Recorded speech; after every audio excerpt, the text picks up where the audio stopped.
Good morning students, ये आपका part 2 video है इस चैप्टर का। पार्ट 2 वीडियो में आज हम लोग देखेंगे some particular types of relation. तो चलिए पहला टाइप देखते हैं रिलेशन का।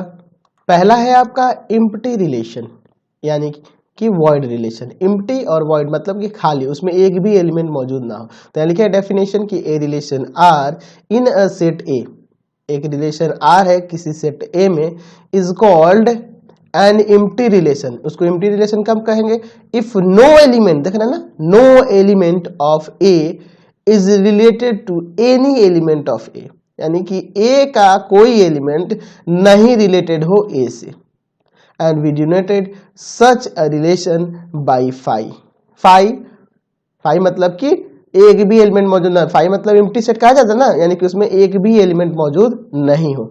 दस यहाँ पे ऐसे भी लिख सकते हैं कि आर इक्वल टू फाई, और फाई क्या होता है चाहिए? सबसेट होता ही है ए क्रॉस ए का। ठीक है, तो चलिए अब इसको एक एग्जांपल से समझते हैं। मान लीजिए आपके पास कोई सेट ए है, या मान लेते हैं कि let A is equal to 1 2 3, एक सेट दिया है ना। अब लिखते हैं कि R is a relation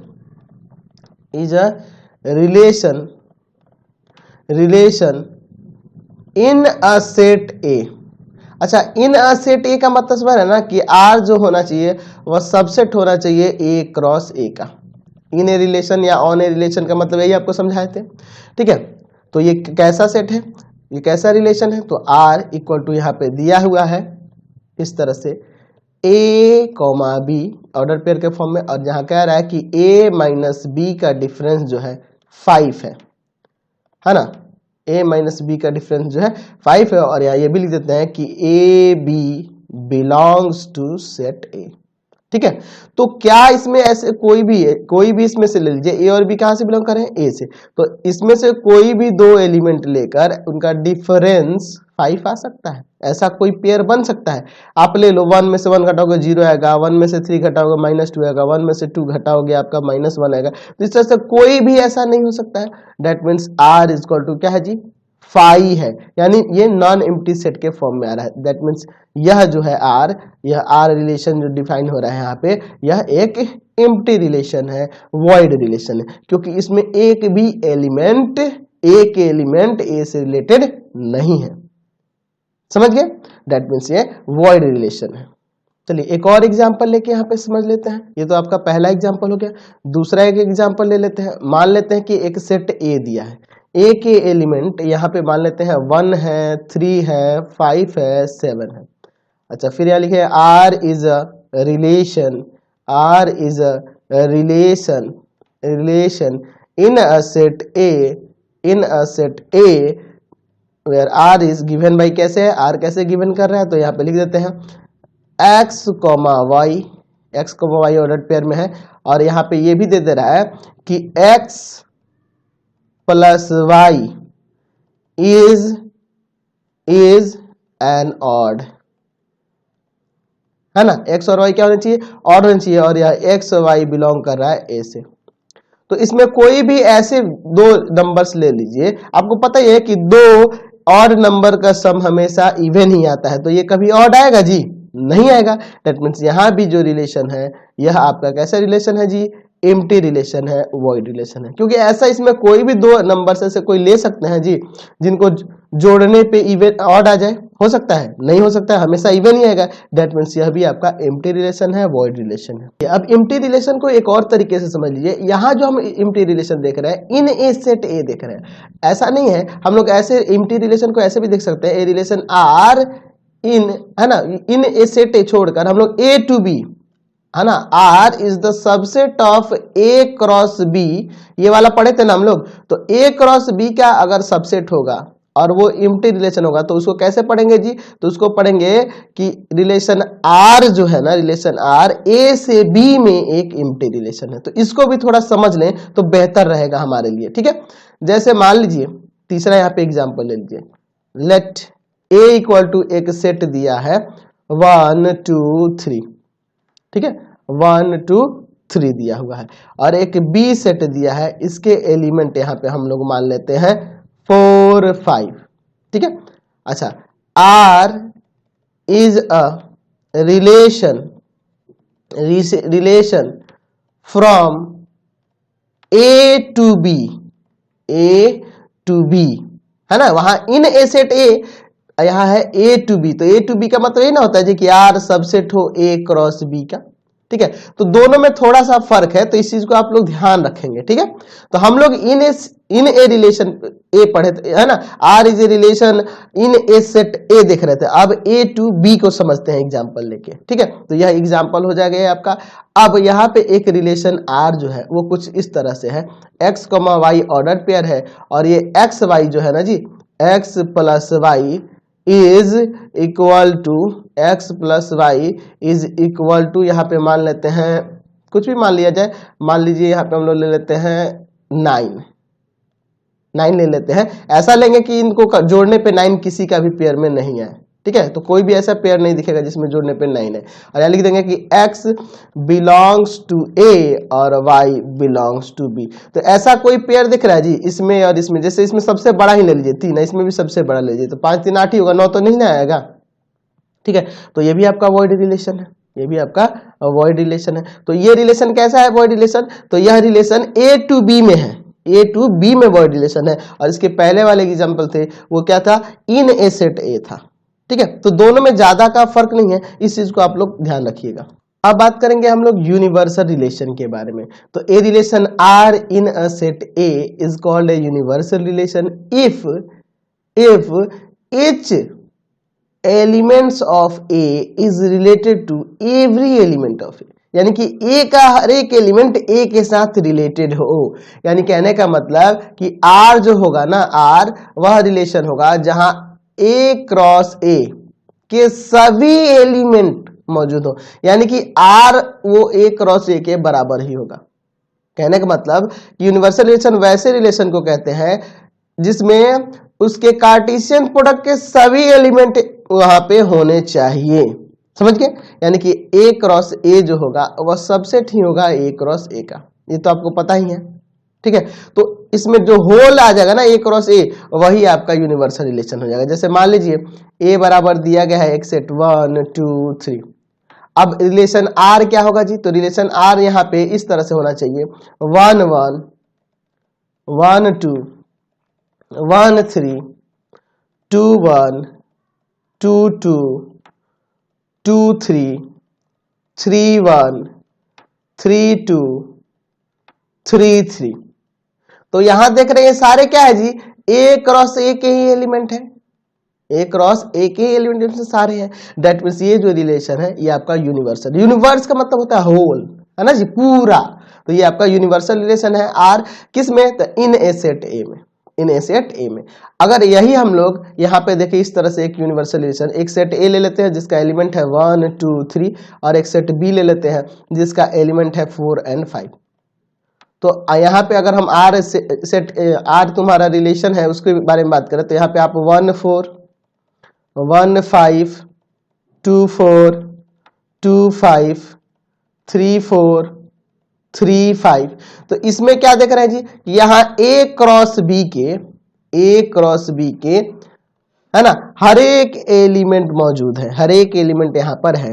that means ये भी आपका यूनिवर्सल रिलेशन है, लेकिन यह रिलेशन यूनिवर्सल जो है वह ए टू बी में है, यह ए टू बी में है, और ये इन ए सेट ए है, समझ गए।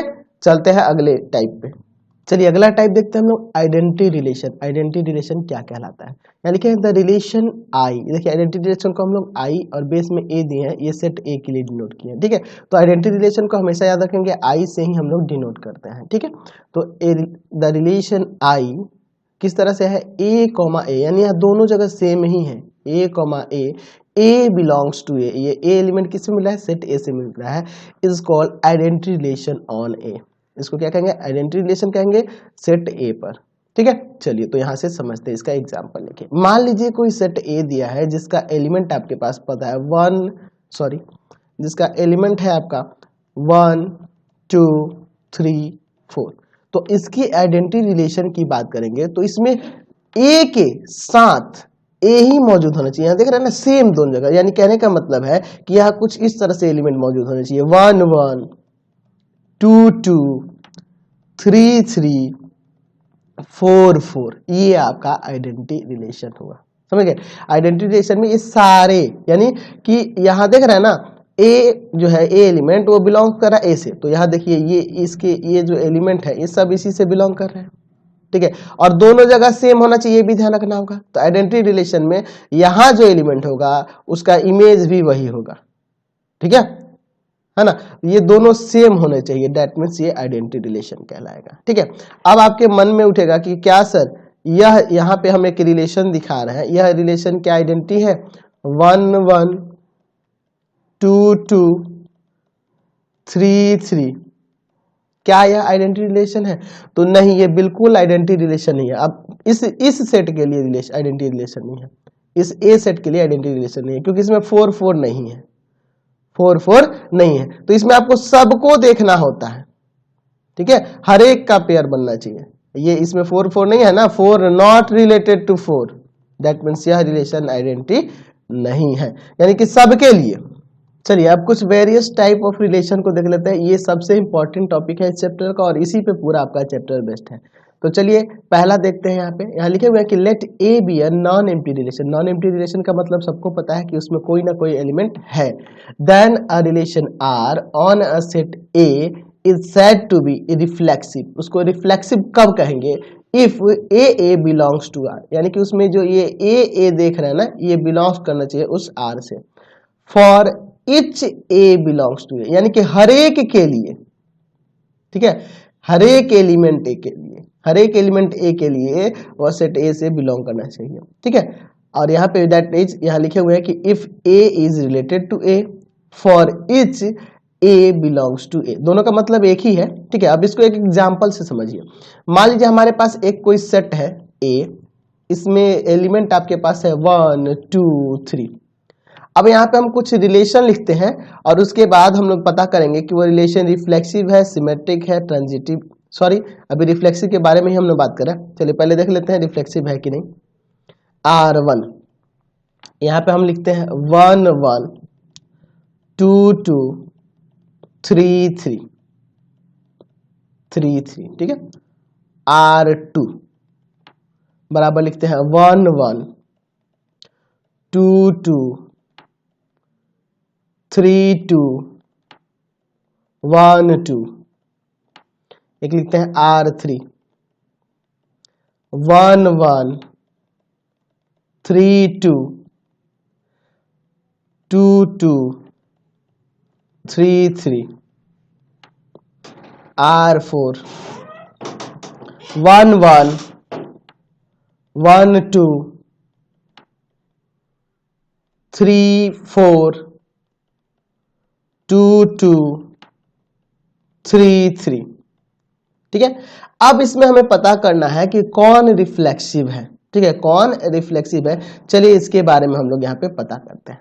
चलिए पहला देख रहे हैं, इसमें 1 1 है, 2 2 है, 3 3 है, दैट मीन्स यह रिफ्लेक्सिव हो गया, क्योंकि आपके डेफिनेशन के अनुसार यहाँ पे क्या दिया है कि ए बिलोंग्स टू आर। समझ रहे हैं ना। आपको एक बात हमेशा ध्यान रखना है कि जो सेट दिया होगा ना उसके हर एक एलिमेंट उसमें शामिल होने चाहिए, दैट मीन्स वो आपका रिफ्लेक्सिव हो जाएगा, ठीक है। अच्छा दूसरा यहाँ पे R2 देखिए, यहाँ 1 1 है, 2 2 है, 3 3 मौजूद नहीं है। 3 3 होना चाहिए था ना, क्योंकि 3 एलिमेंट है ना सेट ए का, तो 3 3 इसमें मौजूद नहीं है, दैट मीन्स यह आपका रिफ्लेक्सिव नहीं हुआ, रिफ्लेक्सिव नहीं हुआ। तीसरा देखिए 1 1 है, 2 2 है, 3 3 है, ये आपका रिफ्लेक्सिव हो जाएगा। आप एक्स्ट्रा एलिमेंट को नहीं देखिए, एक्स्ट्रा एलिमेंट है कि नहीं उससे कोई फर्क नहीं पड़ता है, ठीक है। बस उस एक्स्ट्रा एलिमेंट में ये देख लेना होगा कि ये दोनों एलिमेंट इसके है ना, सेट ए के है ना जी, 3 और 2 दोनों तो इसमें है ना, दैट मीन्स ये तो रिलेशन हुआ, और रिलेशन हुआ तो रिफ्लेक्सिव रिलेशन ये है। क्यों रिफ्लेक्सिव है? क्योंकि इसके हर एक एलिमेंट का पेयर यहाँ जो देख रहे हैं 1 1 2 2 3 3 है, दैट मीन्स ये रिफ्लेक्सिव है। अच्छा चलिए इसका देख लेते हैं, 1 1 है, 2 2 है, 3 3 है, ठीक है। तो ये तो है जी, लेकिन ऐसा नहीं है कि इसको कह देंगे अचानक से कि सर रिफ्लेक्सिव होगा, पहले चेक कर लेंगे। 1 2 इसमें मौजूद है ना, 3 4 देखिए 4 नहीं है, 4 not belongs to set A, that means ये रिलेशन ही नहीं है, not a relation, not a relation, ये कोई रिलेशन ही नहीं है, क्योंकि ये R4 जो है ना, नहीं सबसेट होगा ए क्रॉस ए का, ए क्रॉस ए का सबसेट होगा ही नहीं, दैट मीन्स ये रिलेशन ही नहीं है, समझ गए? तो आपको कंफर्म हो गया होगा कि रिफ्लेक्सिव रिलेशन किसे कहा जाता है। अब आपके मन में सवाल हो रहा होगा कि सर इसके पहले आपने आइडेंटिटी रिलेशन के बारे में बात की, तो आइडेंटिटी और यहाँ पे रिफ्लेक्सिव में फर्क क्या है? तो देखिए आइडेंटिटी में सिर्फ उसी के पेयर आपके शामिल होने चाहिए थे, जबकि रिफ्लेक्सिव में देख रहे हैं कि अदर भी हो तो कोई दिक्कत नहीं। जैसे तीसरे वाले में देख रहे हैं ना, यहाँ देखिए R3 में देख रहे हैं ना, यहाँ 3 2 भी है तो इससे कोई प्रॉब्लम नहीं है, ये रिफ्लेक्सिव हो जा रहा है। लेकिन यही देखिए, इसी को अगर बात करें आइडेंटिटी है कि नहीं, तो यह आइडेंटिटी नहीं होगा, यह आइडेंटिटी रिलेशन नहीं होगा, लेकिन यह आइडेंटिटी रिलेशन है, क्योंकि यही वाला है ना जी पेयर, इसमें एक्स्ट्रा कोई एलिमेंट नहीं है। दैट मीन्स आपको ये पता चल गया कि every identity relation is a reflexive relation, every identity relation is a reflexive relation, लेकिन every reflexive relation is not identity relation, क्योंकि आइडेंटिटी रिलेशन में सिर्फ आपके उसी के पेयर मौजूद होने चाहिए थे, है ना जी। तो ये आप हमेशा ध्यान रखेंगे कि हर एक आइडेंटिटी रिलेशन रिफ्लेक्सिव रिलेशन होता है, लेकिन हर एक रिफ्लेक्सिव रिलेशन आइडेंटिटी रिलेशन नहीं होता है। कंफर्म हो गया? चलिए आगे हम लोग बढ़ते हैं। चलिए दूसरा देखते हैं हम लोग सिमेट्रिक रिलेशन के बारे में। सिमेट्रिक रिलेशन क्या होता है? तो यहाँ लिखा है कि if A comma B belongs to R, ये A comma B order pair जो है बिलोंग्स करेगा आर से, बिलोंग्स करेगा आर से, देन बी और ए भी बिलोंग्स करना चाहिए उसके आर, है ना। अगर ए और बी ये ऑर्डर पेयर बिलोंग्स करता है आर से, तो बी ए भी अगर होगा आर में बिलोंग करेगा। और जहां पे फॉर ऑल, इसको फॉर ऑल को देखिए एक सिंबल भी होता है फॉर ऑल के लिए, ऐसे भी डिनोट करते हैं, for all a B belongs to A, यानी कि यह ए और बी जो एलिमेंट हो वो सेट ए से बिलोंग होने चाहिए, क्योंकि वो रिलेशन है तो बिलोंग करना ही चाहिए ना जी। अब देखो इसको इस तरीके से भी लिख सकते हैं कि if a is related to b then b is related to a भी होना चाहिए, for all a B belongs to A. ठीक है, अब इसको एग्जांपल से समझिए। मान लीजिए आपके पास कोई सेट है, लेट ए एक सेट है जिसके एलिमेंट्स है आपके पास 1 2 3, चलिए ना 1 2 3 का ही खेल समझा जाए। चलिए तो यहाँ पे अगर मान लीजिए हम यहाँ पे 2-4 रिलेशन लिख रहे हैं, उसके बाद आपको पता करना होगा सिमेट्रिक कौन सा है। चलिए यहाँ पे हम लिखते हैं 1 1 1 2 2 1 3 2 2 3, R2 लिखेंगे 1 2 2 1, R3 लिखेंगे 1 1 2 2 3 3 2 3 3 2, R4 लिखेंगे 1 1 2 2 3 3, R5 लिखेंगे 1 1 2 3 3 1। अब इसमें हम पता करते हैं कौन सिमेट्रिक है। देखिए अब हम लोग पहले R1 से शुरू करते हैं, यह रिलेशन सिमेट्रिक है कि नहीं इसको देखते हैं। आपको तो पता ही ये रिलेशन है, क्योंकि इसके हर एक एलिमेंट सेट ए से बिलोंग करेगा, इसमें से रिलेशन है। हमने इसमें सभी रिलेशन को ही लिया है, एक्स्ट्रा ऐसा नहीं है कोई की रिलेशन नहीं है, सब रिलेशन है, बस हमें चेक करना है सिमेट्रिक है कि नहीं।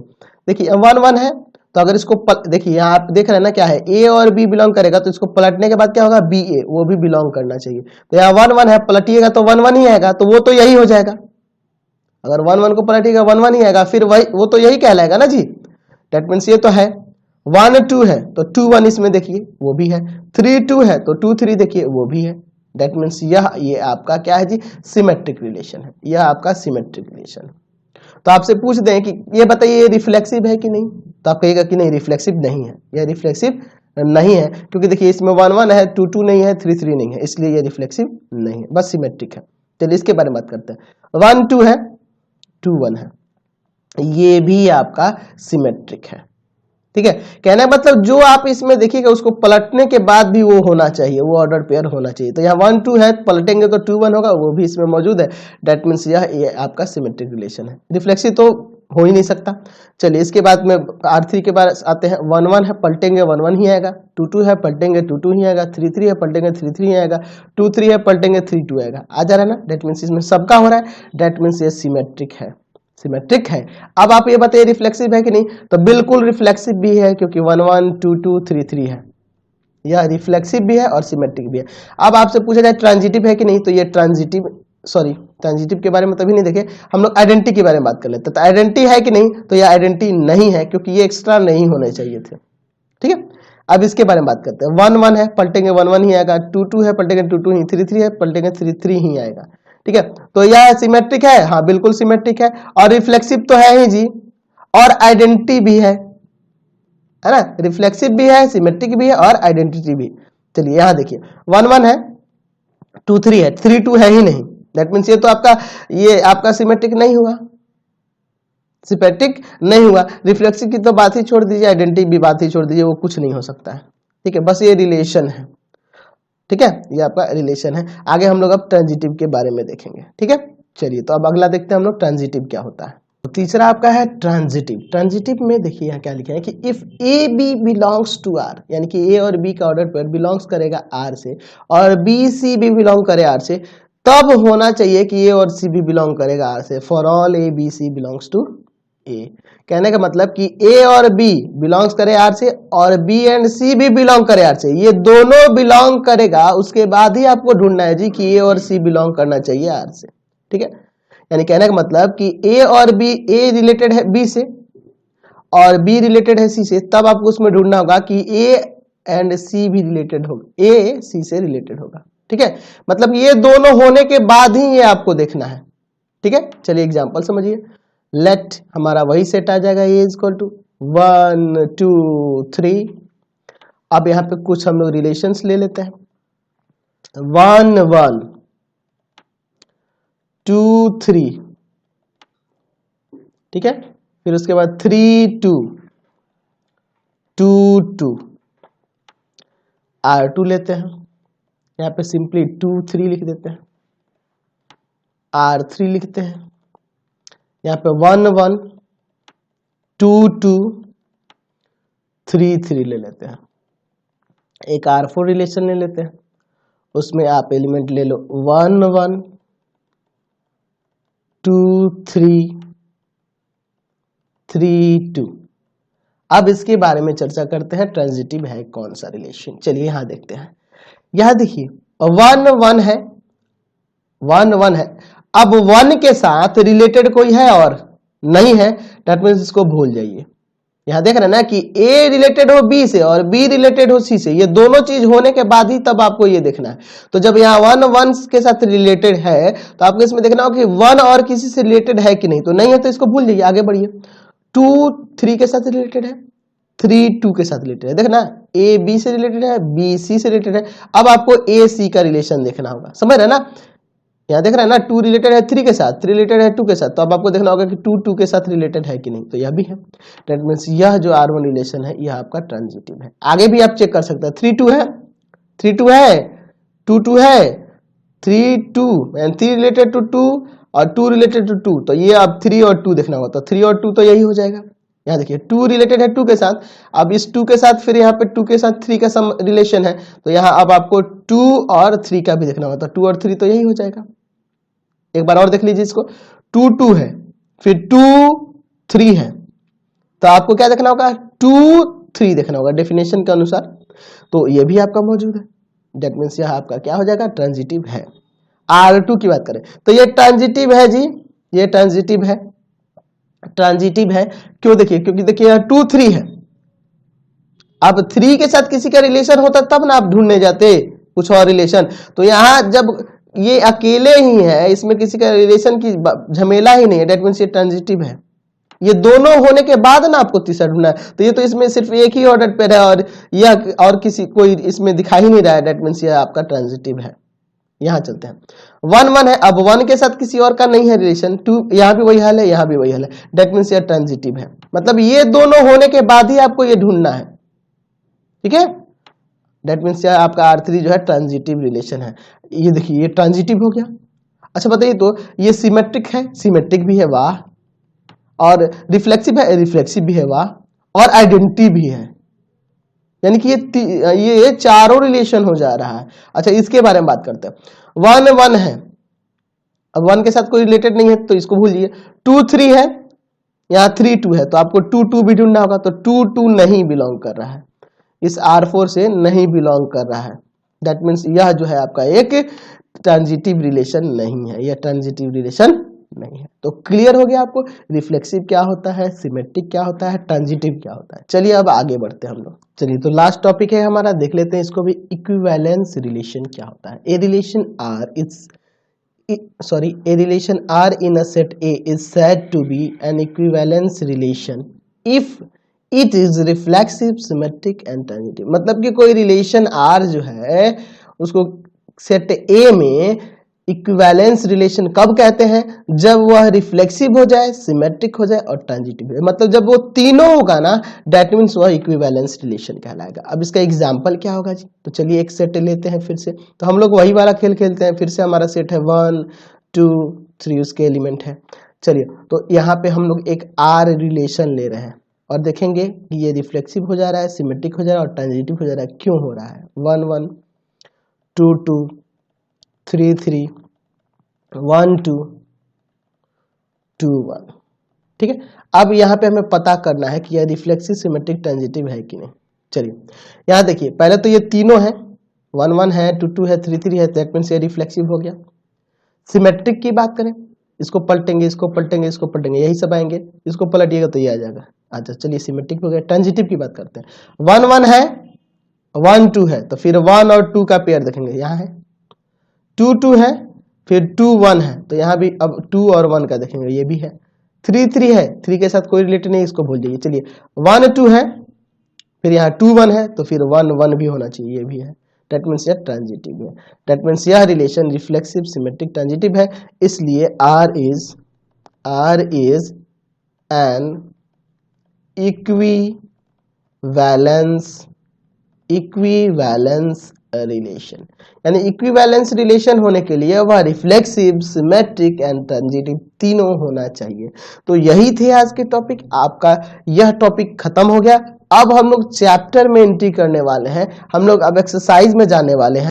इसमें एक और छोटा सा टॉपिक बच जाता है, उसको भी देख लेते हैं। इक्विवेलेंस क्लास क्या होता है, तो चलिए इसको देख लेते हैं। इक्विवेलेंस क्लास को तो लिखा है कि let R be an equivalence relation. R क्या है? एक इक्विवेलेंस रिलेशन है इन सेट ए। सेट ए में एक आर जो है ये आपका क्या है जी? इक्विवेलेंस रिलेशन है। एंड ए, ये एलिमेंट ए जो है बिलोंग कर रहा है सेट ए से।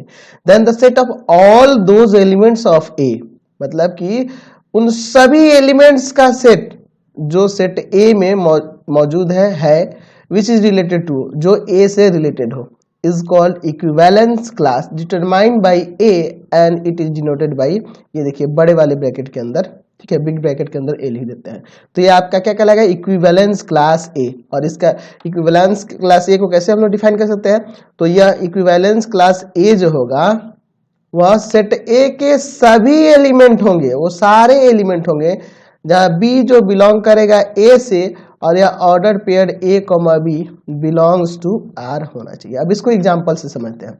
हमने अभी ऊपर एक एग्जांपल देखा था सेट A के लिए। सेट A में एलिमेंट था आपका 1 2 3, और हमने दिखाया था एक रिलेशन R जिसमें एलिमेंट लिया था 1 1 1 2 2 3 3 3 3 और 1 2 और 2 1, यही लिया था। और हमने दिखाया था कि ये इक्विवेलेंस रिलेशन है। तो आपके डिफिनेशन के अनुसार ये देखिए इक्विवेलेंस रिलेशन हो गया सेट ए में, और ये भी कह रहा है कि ए बिलोंग्स टू ए, ये भी हो रहा है।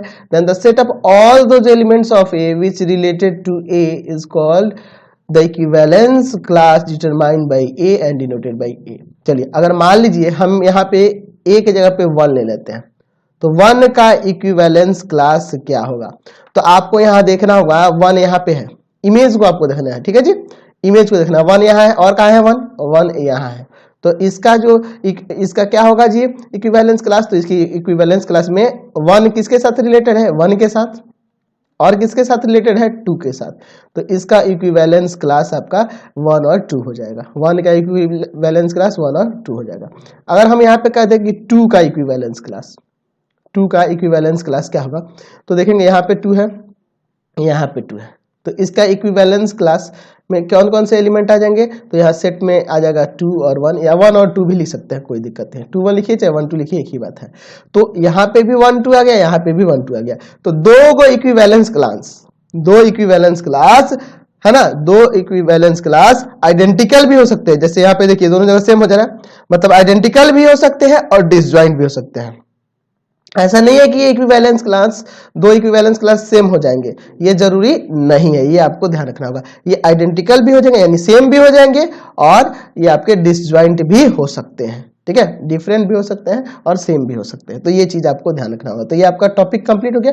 हम लोग अगले क्लास में अगले चैप्टर में बढ़ेंगे, सॉरी चैप्टर में चलेंगे, एक्सरसाइज 1.1 को देखेंगे। तो इससे रिलेटेड लिंक के लिए आप नीचे डिस्क्रिप्शन में जाएंगे, वहां पे सारे लिंक्स दिए गए हैं, और एक है ना, और मेरे चैनल को सब्सक्राइब कर देंगे, दोस्तों को शेयर करेंगे। Thanks for watching.